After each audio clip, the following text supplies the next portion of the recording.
Welcome back to Open Court and a very special one, Basketball 101, off the couches onto the hardwood.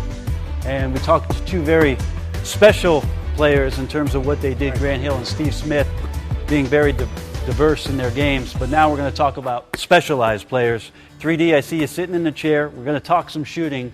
What are you doing? Well, like I talked about earlier, being a kid, I wanted to be like Magic Johnson, did a whole lot of dribbling. I talked to my AAU coach saying, no, do what you do, which is shoot the basketball. So he brought me in the gym and said, I want you to start from the foundation. And I said, why is that, coach? He said, right now you can shoot the ball, but your shot's a little flat. So I needed you to get your shot up here. So the only way I can break that muscle memory is to break you all the way down to the foundation. So now when you start here, it makes you get your shot high. And then you hear Shaq likes to talk about it, Smitty talks about it, you gotta leave it. Every shot you take, every great shooter leaves that follow through till the ball goes through the net, and you wanna take that picture. See, that's all. Now, lastly, fingertips. Reggie talks about it. All great shooters, you know this, the ball should try to leave off your fingertips every time. And I think this is one drill that helps you get the ball up, leave it up there, and get it off your fingertips. And then once you stand up, you move to the side. And we always talk about, Reggie, you talked about it earlier today, when you come into the gym, all shots should start right here first. It takes a lot of discipline. All shots. It takes a lot of discipline. All to shots do should this. do that. Yes. And then as you warm up, yes, then you start backing up. Then, but you can't back up until you make one. After I make one. There you go.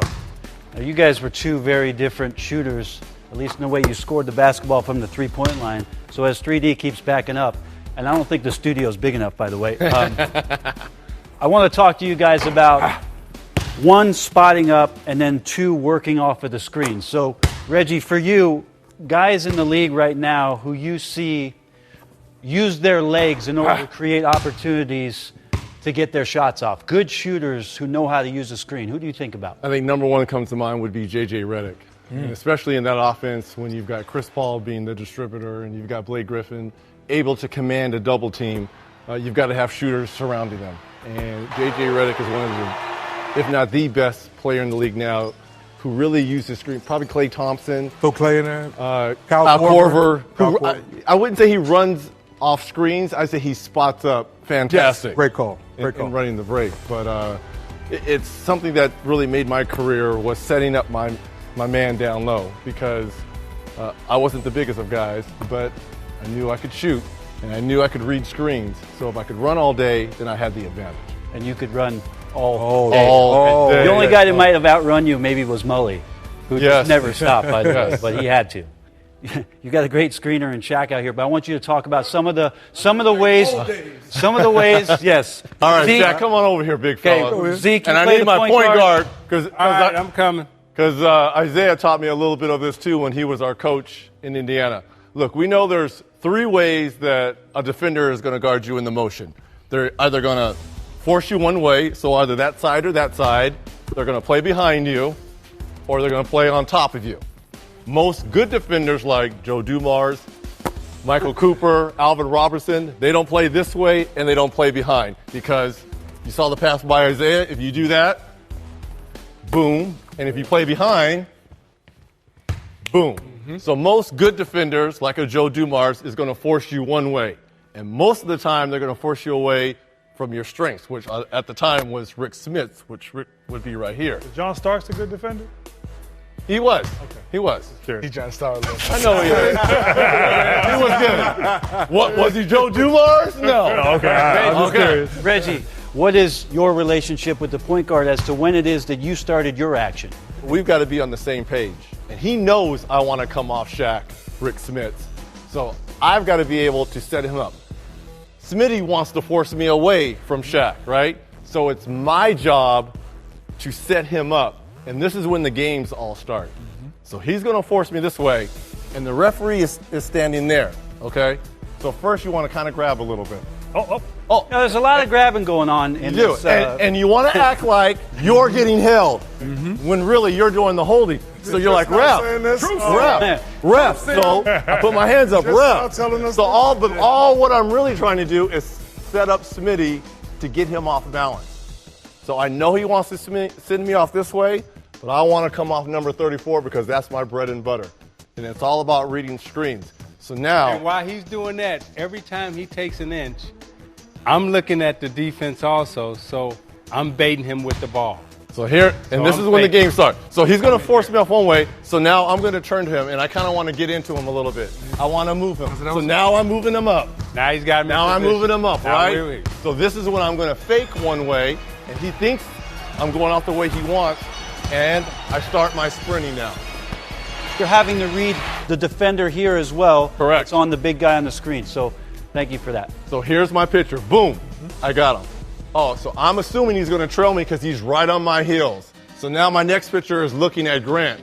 How is Grant going to do? Is he going to show out, or is he going to stay on big Shaq because Shaq's the bread and butter? It's a soft show by Grant. Well, now I got him because I only need a half a second to get off because he's trailing. Most shooters, and you guys know this in 3D, you want the trail because either I'm going to come here and get the 45-degree 15-footer, or I can curl up to the elbow here, and I've got plenty of options. I can keep going in for a layup. If this guy helps, Isaiah gets the shot, or I stop and throw it down to the soon-to-be Hall of Famer. These are all the options. Well, let's just say I take the picture and I see Smitty going over the top. Well, this is where I got to read and use Shaq. Now, back when we played, we could kind of manipulate the bigs by kind of pushing them a little bit. Yeah. And now he takes out two guys, and I fade to the corner. This is the easiest three on the court. If a player is going to go over top, most players will fade to the three-point line.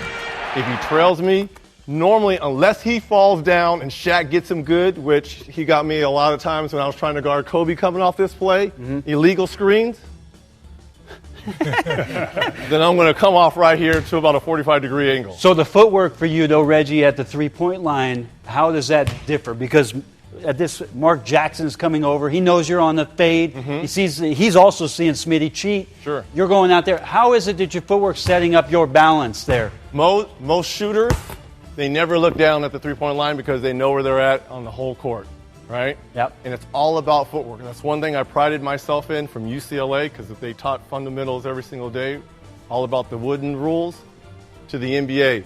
Was floating to the three-point line, the soft corner three, using your fundamentals and your footwork to shoot the corner three. But I thought Reggie was so good at whenever you came off and I was late and you caught the basketball, Reggie wasn't scared to pump fake and jump into you because that was always 2 points. Oh, you don't say, Smitty. I'm just saying. I thought him not being afraid of contact. You've got to want the contact. Him understanding, well, if you foul me, that's 2, because he shot 97%. So I thought that. So it always had me, Reg, whenever you made a little hesitation, I didn't know whether to. Well, I kind of want him to catch up. You always wanted me to catch up. I wanted him to catch. If I don't have a shot, He always wanted me to catch up. Catch up then, so I can play a 2-on-1. Yep. Because if you're not there, I can kick to a three. He can drive, kick to the three in the corner right there. It's a chain reaction. I couldn't run like Reggie. So when Penny Hardaway got the rebound, or back in college when Kenny Anderson got the rebound, I'm running the floor. We talk about spacing. Now you have to make a decision. Are you going to stop the point guard, or are you going to stop me from flaring out on the wing? Because you can't stop both. And then finally when I got him, so I had him and Penny Hardaway. Penny's pushing it. Shaq's running we call it the rim runs. You can't stop all three of those. You got to pick your poison. So they would shrink in, and then I would space out, and I'm ready to shoot the ball. Footwork. I'm ready to shoot the ball. How many times we been sitting at the desk, he's not ready to shoot. The guy's on the weak side of the floor standing like this. Ball comes, give it to me, Zeke. Ball comes. Now you got to get into your shot. Oh. The defense is rotated by then. So I'm on the weak side. I'm like, yeah, Shaq's going to get this to me. Ball's gone. I don't care how fast y'all rotating. The ball's up and it's gone. There's a difference between a good shooter and a great shooter, repetition in the gym or just form. Because, there's a lot of guys that don't have the perfect form, but they're great shooters. And the reason why I asked that question, because Grant, I was in the gym for many, many hours shooting free throws, but I could never get it. So what's the definition between a good shooter and a great shooter? Confidence. Oh, I got the confidence. No, you don't. What? No, I don't. Hold, let me finish why. No, I don't. You didn't have the confidence until they pissed you off. And then in the playoffs, you would go 10 for 10 on certain nights, 11 for 12 certain nights. But during the regular season, you go up there, oh, man, I shoot these free throws. It was in your head. Because I know you. Then the playoffs come, then you would hit that switch. Then the confidence. Right. A lot of times we talk to the youth today, and Your shot may be a little unorthodox here, but as long as it's here, and he's the best at that. It may not be pretty all the way up, but when it gets here, it's pretty. I always tell kids, don't worry about your shooting form. Everyone shoots, it's like fingerprints. Everyone shoots the ball differently. Follow through. Every time. Have space, have air, see daylight. See that? And have confidence. And a lot of people, I tell people, you don't shoot with your arms. And, we shoot with our legs. Right. We're all skinny guys, us wing guys, but we shoot from our legs. Can I ask you a How many question? times did people try to change your shot growing up and you resisted it? They didn't at UCLA. My high school coach kind of tweaked with it a little bit because, I have that clapping sound every time I shoot. And I was like, Coach, people think I'm getting fouled. He's like, you know what? You're right. Keep it. Right. Keep it. Because every time I would go up and there was close to contact, you would hear, Yep. and people thought I got a whistle and got fouled. Reggie, in 3D, so many of these young guys, and you tell me, should they start off at the age 7 through 12 shooting NBA? No, threes? no, I really want you no. guys, Smitty. because Here was a drill. He showed you this because thing, so many kids now. people ask me, how did you shoot threes so great? It has nothing to do with Thank you. threes. It's all about setting up a base. A great drill. I call it 15, 17, 19. Yep. 15, 17, 19. 19, 17, 50. 7 spots. Over and over and over. And once you get stronger, well, now you go 16, 18, 20, 20, 18, 16. Then you go 18, Then you- 20, 22. The stronger you get. But start in has nothing to do with threes. Right there. Start in Starts here. there first. Man, all those numbers sounds like Shaq's average, 18 and 20, 20 and 18. So when we get back, we're going to get to that. Time to get down in the post. And I was low. We'll get in the post with Shaq Kick it! when we get back. 18.